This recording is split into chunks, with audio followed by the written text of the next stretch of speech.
Hello students, welcome all. बच्चों, आज हम कंटिन्यू करेंगे केमिकल काइनेटिक्स को फर्स्ट पार्ट के बाद। जो हमारी एक वीडियो आ चुकी है जहाँ पे हमने रेट ऑफ रिएक्शन के बारे में पढ़ा था, उसके आगे हम कंटिन्यू करेंगे एंड देखते हैं कि कौन कौन सी चीज़ें हमें कवर करनी है। तो सबसे पहले बच्चों, इस वीडियो में आप रेट लॉ पढ़ोगे। रेट लॉ क्या होता है?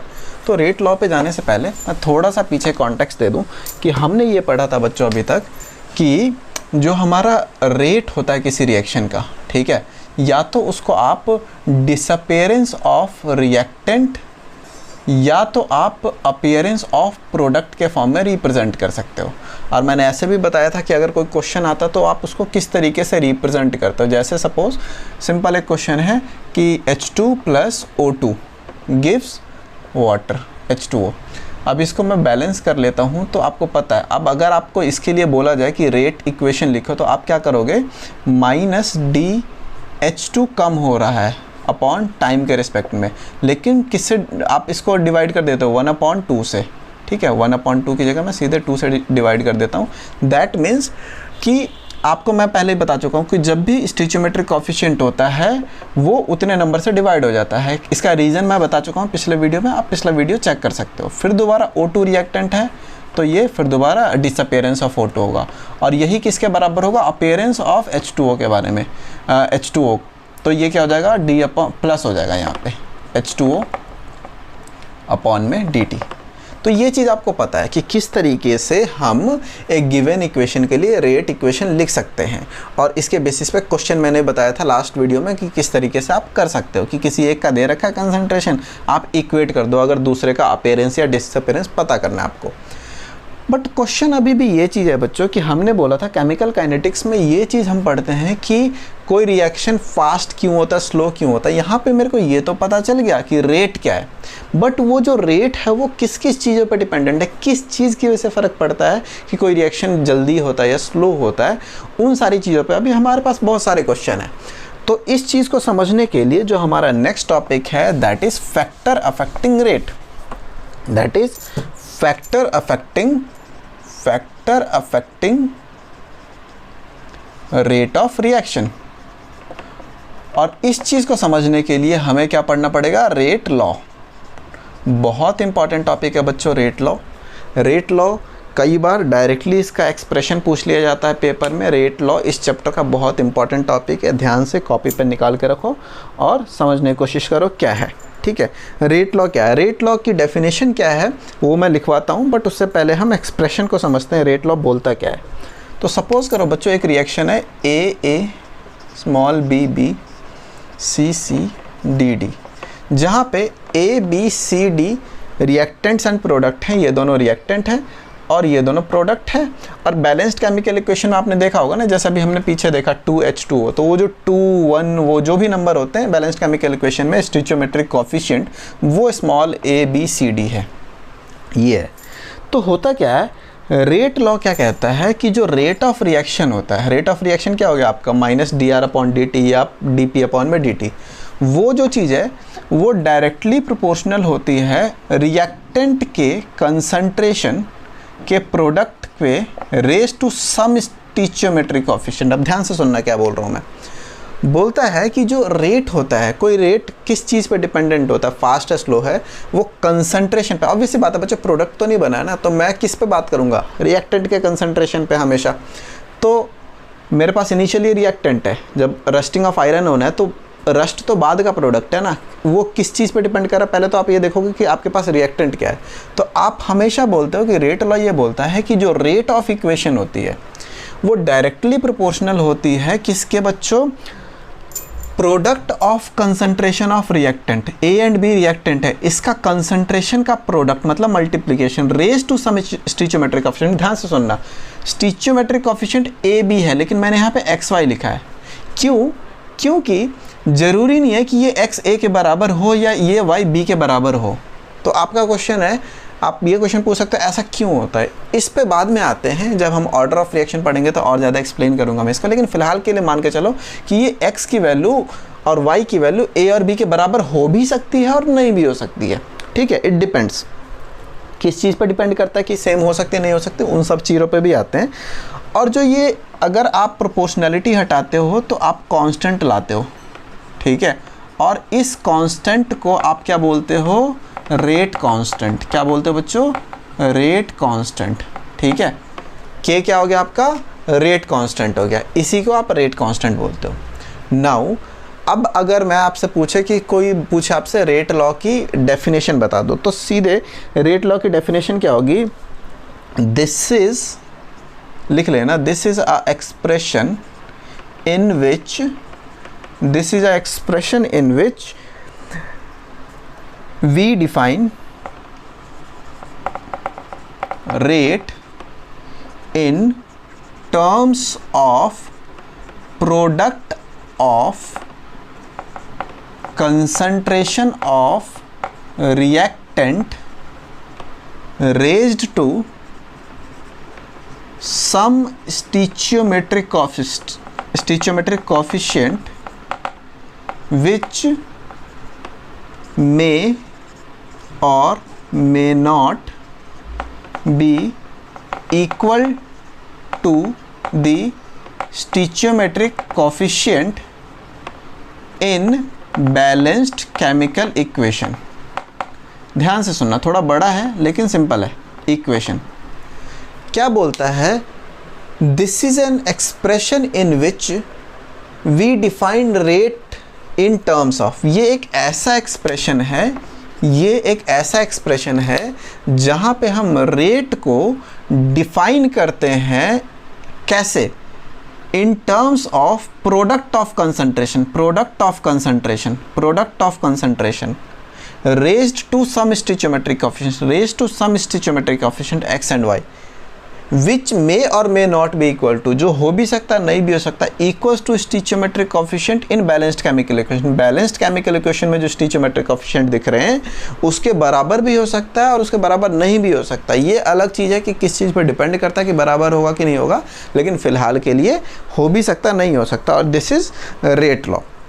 तो आई होप बच्चों आपको समझ आया होगा रेट लॉ क्या है, इसको नोट कर लेना, बहुत इंपॉर्टेंट है। नाउ जब हम एक बार ये समझ चुके हैं कि रेट लॉ क्या है, और ये हमेशा याद रखना कि x की वैल्यू a के बराबर हो भी सकते नहीं भी हो सकते, y की वैल्यू b के बराबर हो भी सकते नहीं हो सकते, किस चीज़ पे डिपेंड करता है उस चीज़ पे बाद में आते हैं। फिलहाल के लिए इस चीज़ को समझने के लिए एक सिंपल एग्जांपल लेते हैं कि कैसे हमें पता चलता है कि x और y की वैल्यू होती क्या है, ठीक है। ये एक्सपेरिमेंटली डिटरमाइंड वैल्यू होती है, x और y की वैल्यू एक्सपेरिमेंटली डिटरमाइंड होती है, ठीक है। ज़रूरी है कि ये ए बी के बराबर भी आ सकता है और नहीं भी आ सकता है, डिपेंड्स। तो वो एक्सपेरिमेंटली डिटरमाइंड वैल्यू जब आ जाती है एक्स वाई की, तब हम देख के बता सकते हैं कि ये ए के बराबर है कि बी के बराबर है या नहीं है। अब ये कैसे पता चलता है, एक बहुत बढ़िया एग्जाम्पल दे रखा आपके एनसीईआरटी में, उसी एग्जाम्पल को लेता हूँ। आपको एक इक्वेशन दे रखी 2NO प्लस आपके पास O2 है, दिस गिव्स 2NO2। ध्यान से सुनना, बहुत इंटरेस्टिंग है ये। आपको दे रखा है कि NO का कंसंट्रेशन आपको दे रखा है 0.30, 0.60, 0.30, 0.60, और आपको O2 का कंसंट्रेशन, दैट मीन्स रिएक्टेंट के कंसंट्रेशन दे रखी है 0.30, 0.30, 0.60, 0.60, और रेट। देखो आप कोई रिएक्शन हो रहा है तो देख के तो पता कर ही सकते हो ना कि कितनी जल्दी जल्दी प्रोडक्ट बढ़ रहा है, ठीक है। तो एक्सपेरिमेंटली आप पता कर सकते हो, लेकिन पावर क्या आएगी उसी को हम पता करने की कोशिश करेंगे। तो सपोज करो इसकी वैल्यू 0.096 है, फिर आपकी वैल्यू ये हो गई 0, अब ये एक्सपेरिमेंटली डिटरमाइंड वैल्यू लिख रहा हूँ मैं आपके लिए, ठीक है, 0.196 एंड 0.768। अब ध्यान से सुनना, कान खड़े करके, जो भी मैं बोल रहा हूँ अगले 10-15 मिनट बहुत इंपॉर्टेंट है, ठीक है। देखो यहाँ पे कंसंट्रेशन 0.30 था, 0.30 था, तो ये वैल्यू आ गई। ध्यान से देखना, NO का कंसंट्रेशन मैंने डबल किया, NO का कंसंट्रेशन मैंने 0.30 से बढ़ा के 0.60 कर दिया, और O2 के कंसंट्रेशन को छेड़ा नहीं। तो मैं देखता हूँ जो मेरा रेट है वो 4 गुना बढ़ गया। कितना गुना बढ़ गया? 4 गुना बढ़ गया। दैट मीन्स जो NO का कंसंट्रेशन है वो डबल करने पे वो कितने पे बढ़ जा रहा है बच्चों? Rate 4 Guna. That means square का प्रोपोर्शनल हुआ, हाँ या ना? ठीक है। अब मैंने पहले और थर्ड केस में देखो NO की वैल्यू सेम रखी है, मैंने O2 की वैल्यू डबल कर दी। जब O2 की वैल्यू डबल करता हूं तो मैं देखता हूं खाली ये कितने टाइम्स बढ़ रहा है बच्चों, ये 2 होगा। ठीक, जब मैं इसको, तो ये खाली 2 गुना ही बढ़ रहा है। दैट मीन्स अगर मैं ऑक्सीजन के कंसंट्रेशन को डबल कर दिया और इसके कंसंट्रेशन को मैंने कुछ भी नहीं किया, तो डबल करने पे डबल ही बढ़ रहा है। दैट मीन्स ये लीनियर हो गया, है ना, ये तो लीनियर रिलेशन हो गया, 2 गुना किया तो 2 गुना बढ़ गया। लेकिन इसमें स्क्वायर का रिलेशन है कि 2 गुना करने पे 4 गुना बढ़ गया। अब मैंने इसकी वैल्यू भी डबल कर दी, इसकी वैल्यू भी डबल कर दी, तो मेरे को दिख रहा है ये कितने गुना बढ़ गया बच्चों, ये बढ़ गया आपका 8 गुना बढ़ गया। 8 गुना कैसे, क्योंकि इसके तो स्क्वायर के प्रोपोर्शनल और इसके डबल है, तो 4 2 8 हो गया। तो मेरे को साफ साफ दिख रहा है कि NO के कंसंट्रेशन पे स्क्वायर के प्रोपोर्शनल है ये, कि NO का कंसंट्रेशन अगर NO की जगह 2 NO कर दूं तो मेरा प्रोडक्ट 4 गुना बढ़ जाएगा। ठीक है, तो NO के स्क्वायर के प्रोपोर्शनल और O2 के लीनियर प्रोपोर्शनल है, कि डबल किया तो डबल ही हो रहा है। ठीक है, लेकिन यहाँ पे डबल किया तो 4 गुना हो गया। तो इससे मेरे को पता चला एक्सपेरिमेंटली डिटरमाइन करके कि जो स्टोइचियोमेट्रिक कोएफिशिएंट होने चाहिए वो 2 और 1 होना चाहिए। अब ध्यान से देखो, ये 2 इस 2 के बराबर है, ये 1 इस 1 के बराबर है, तो इस केस में मेरा x and y a b के बराबर आ गया। अब ये जरूरी नहीं है कि ऐसा हो ही सब इक्वेशन के लिए, इस पर्टिकुलर केस में हमारा आया। तो इस तरीके से आपको एक्सपेरिमेंटली आप डिटरमाइन करते हो कि किस क्या क्या वैल्यू होती है x और y की, जो a और b के बराबर भी हो सकती है, नहीं भी हो सकती है। तो आपको ये चीज़ अच्छे से समझ आनी चाहिए। ठीक है, बिकॉज अब एक क्वेश्चन और भी मन में होगा कि भाई तो इस केस में आ गया तो किस केस में नहीं आ सकता। तो देखो कई बार क्या होता है, अभी मैं आगे बताऊंगा बच्चों कि रिएक्शन ना 2 तरीके के होते हैं। एलिमेंट्री रिएक्शन होता है 1 स्टेप में जो हो जाता है, और आपका कॉम्प्लेक्स रिएक्शन होता है जो मल्टीपल स्टेप्स में होते हैं। तो जब किसी इक्वेशन को आप डायरेक्टली लिख देते हो ना बैलेंस करके, तो वो ये नहीं बता पाता कि ये मल्टीपल स्टेप में रिएक्शन होता है या सिंगल स्टेप का रिएक्शन है। तो कई बार क्या होता है, कोई रिएक्शन आपको एक लाइन में तो लिखी हुई है, लेकिन वो रिएक्शन इटसेल्फ मतलब वो 3-4 स्टेप में होता है। तो जब वो मल्टीपल स्टेप में होता है ना, तो उस केस में आपको डिफरेंस दिखेगा। लेकिन जो अभी वाला हमने रिएक्शन देखा वो भी एलिमेंट्री रिएक्शन होगा सिंगल स्टेप में। तो अगर कोई रिएक्शन सिंगल स्टेप में होने वाला रिएक्शन है तो आपको जनरली ए बी की वैल्यू एक्स वाई के बराबर दिखेगी। तो अगर ये चीज़ बच्चों समझ आ गई है ना, तो नेक्स्ट हम आते हैं बहुत इंपॉर्टेंट चीज़ें, that is order of reaction. ये बहुत पढ़ोगे इस चैप्टर में, first order reaction, second order reaction, zero order reaction, क्या मतलब होता है। तो ऑर्डर ऑफ रिएक्शन कुछ नहीं होता। देखो रेट हमने अभी पढ़ा कि k a की पावर x एंड b की पावर y। ठीक है, तो ये जो x और y का जो सम होता है ना, इसी को आप ऑर्डर ऑफ रिएक्शन बोलते हो। इसी को आप क्या बोलते हो, ऑर्डर ऑफ रिएक्शन।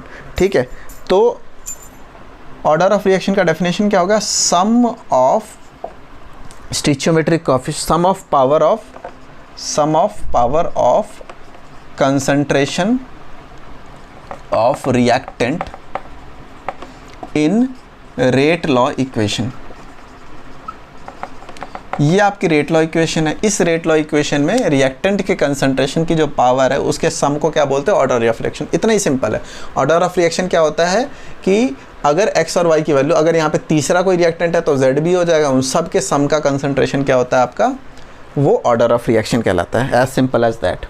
तो सपोज करो कि आपके पास दे दिया rate equation, rate equals to k a की पावर 1 b की पावर 2, तो इसका मतलब 1 + 2 क्या होगा 3, तो इसको आप बोलोगे थर्ड ऑर्डर रिएक्शन है। ठीक है, ऐसा भी हो सकता है रेट इक्वल्स टू k की पावर, अगर मान लो यहाँ पे क्या होता 0 होता, तो इसका मतलब 0 + 1 फर्स्ट ऑर्डर रिएक्शन हो गया। कई बार क्या होता 3/2 b की पावर 1, तो अब इसको प्लस करोगे तो फ्रैक्शन आएगा, तो कई बार फ्रैक्शन ऑर्डर रिएक्शन भी हो जाता है, मतलब फर्स्ट ऑर्डर जीरो ऑर्डर। यहाँ पे अगर 1 और ये -1 होता, प्लस होकर 0 आ जाता, तो जीरो ऑर्डर रिएक्शन कहते हैं। तो सिंपल नंबर को प्लस करना है और जो भी नंबर आ जाए उतने ऑर्डर का वो रिएक्शन है। अब ये first order, second order, third order का क्या मतलब होता है, ये जब हम इंटीग्रेटेड रेट इक्वेशन पढ़ेंगे ना आगे, तब आपको और क्लियर होगा। फिलहाल के लिए कन्फ्यूज मत होना कि इंटीग्रेटेड रेट इक्वेशन क्या होगा। अभी के लिए हमारा फोकस है ऑर्डर ऑफ रिएक्शन क्या होता है। ठीक है, एज सिंपल एज दैट। अब जैसे मैंने बताया कि कई बार बच्चों a के बराबर आता है, कई बार x नहीं आता उसके बराबर, तो उसके लिए थोड़ा सा एक्सप्लेनेशन मैं दे देता हूँ कि देखो रिएक्शन जो होता है वो 2 तरीके के होते हैं, एलिमेंट्री रिएक्शन और होता है कॉम्प्लेक्स रिएक्शन।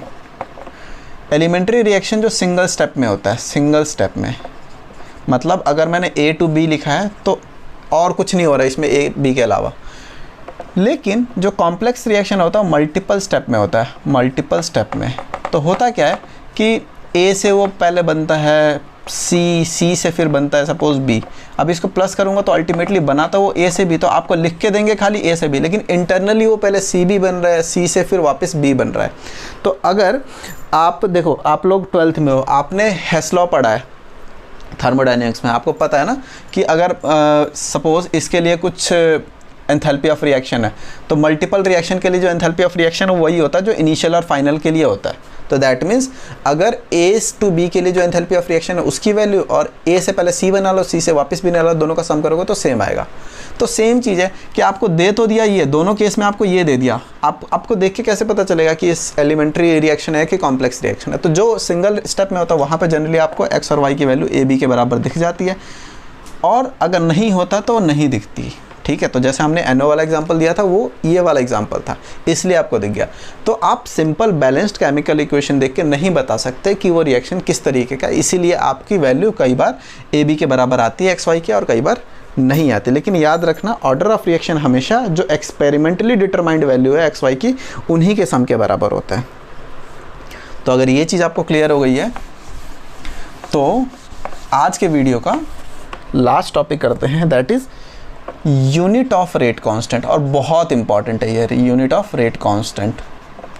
ठीक है, कैसे यूनिट ऑफ रेट कांस्टेंट क्या था, उसका सिग्निफिकेंस में भी जब हम इस चैप्टर को आगे पढ़ते रहेंगे तो और अच्छी तरीके से क्लियर करते हैं। फिलहाल के लिए बस समझते हैं हम कि कैसे कैसे निकाल सकते हैं। तो देखो, जैसे रेट होता है हमें पता है k a की पावर x b की पावर y है।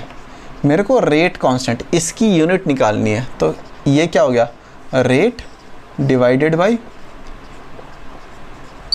बिल्कुल सही। ठीक है, अब देखो जो रेट है बच्चों वो क्या होता है, रेट आपको पता है कंसंट्रेशन अपॉन में टाइम होता है। ठीक है, रेट क्या होता है, कंसंट्रेशन अपॉन में टाइम डिवाइडेड बाय, ये पूरा क्या है बच्चों, ये तो कंसंट्रेशन है ना, और x प्लस वाई, अगर a और b की वैल्यू सेम मान लूँ तो ये फिर दोबारा क्या हो गया, कंसंट्रेशन और पावर में x प्लस वाई हो गया जो ऑर्डर है ना। तो अगर आपको सपोज करो कंसंट्रेशन की यूनिट पूछी जाए, कंसंट्रेशन की यूनिट पूछी जाए तो क्या होता है, मोल पर लीटर। ठीक है, और टाइम की यूनिट क्या हो जाएगी, पर सेकंड। अब इसको मैं 1 upon concentration raise to the power order को क्या लिख सकता हूँ, 1 अपॉन कंसंट्रेशन मोल पर लीटर, और इसकी पावर ऑर्डर ऑफ रिएक्शन जो भी है ना, ये तो लिख ही सकता हूँ। अब ध्यान से सुनना मैं क्या बोल रहा हूँ, ये क्या हो गया, मोल पर लीटर पर सेकंड, मोल पर लीटर पर सेकंड डिवाइडेड बाय मोल पर लीटर और जो ऑर्डर है। ठीक है, अब बहुत सिंपल हो गया आपके लिए, इसको नोट कर लेना। अब मैं बताता हूँ आपको कि सपोज करो कोई ज़ीरो ऑर्डर रिएक्शन है, ज़ीरो ऑर्डर रिएक्शन है जहाँ पे x और y की वैल्यू सम करके 0 आती है। तो ज़ीरो ऑर्डर रिएक्शन में ऑर्डर की वैल्यू 0 डालोगे तो ये पूरा 1 हो गया, यूनिट क्या हो जाएगी, मोल पर लीटर पर सेकंड। ठीक है, मोल पर लीटर पर सेकंड, सिंपल। अब सपोज फर्स्ट ऑर्डर रिएक्शन है, तो फर्स्ट ऑर्डर रिएक्शन में 1 डालोगे, 1 डालते ही मोल पर लीटर आ गया, ऊपर भी मोल पर लीटर कट गया, बचा क्या, खाली second inverse. Second order reaction है, देखो इस चैप्टर में और 12th में फर्स्ट ऑर्डर से आगे का भी नहीं पढ़ना, लेकिन सेकंड ऑर्डर तक आप ये यूनिट कैलकुलेट करने के लिए आपको बोला जा सकता है। ठीक है, अदरवाइज जीरो और फर्स्ट ऑर्डर रिएक्शन और हाफ ऑर्डर रिएक्शन मेन पढ़ना है हमें। तो सेकंड ऑर्डर रिएक्शन के लिए पावर बच्चों क्या हो जाएगी, 2 हो जाएगी। तो 2 होते ही mole litre inverse second inverse divided by mole square litre minus 2, ये ऊपर जाएगा तो मोल -1 हो जाएगा, लीटर +1 हो जाएगा और सेकंड इनवर्स। तो ये 3 यूनिट आपको ध्यान रखनी है बच्चों। याद रखना फर्स्ट ऑर्डर रिएक्शन के लिए जो रेट कांस्टेंट होता है वो इंडिपेंडेंट होता है कंसंट्रेशन से। दैट मीन्स रेट कांस्टेंट की वैल्यू फ़र्क नहीं पड़ती कि कंसंट्रेशन ज़्यादा है या कम है, वो फिक्स रहेगी फर्स्ट ऑर्डर रिएक्शन के लिए। ठीक है, और इसका क्या क्या सिग्निफिकेंस होता है वो सारी चीज़ें हम समझेंगे टाइम के साथ जैसे जैसे इस चैप्टर में आगे बढ़ेंगे। लेकिन अभी आपको अगर कोई बोले कि first order reaction, second order reaction, zero order reaction के लिए रेट कांस्टेंट की यूनिट कैसे कैलकुलेट करनी है, तो वो मैंने आपको बता दिया। इस वीडियो में इतना ही कवर करेंगे बच्चों। नेक्स्ट वीडियो में इंटीग्रेटेड रेट इक्वेशन, बहुत सारी चीज़ें हमें इस चैप्टर में पढ़ने के लिए, लेकिन चैप्टर बहुत ईजी है। अगर आप साथ के साथ फॉलो करोगे तो बड़ी आसानी से आपको ये चीज़ समझ आएगी। अगर आपको वीडियो पसंद आई है तो लाइक शेयर सब्सक्राइब जरूर करना बच्चों। Thanks for watching this video. Bye bye बच्चों।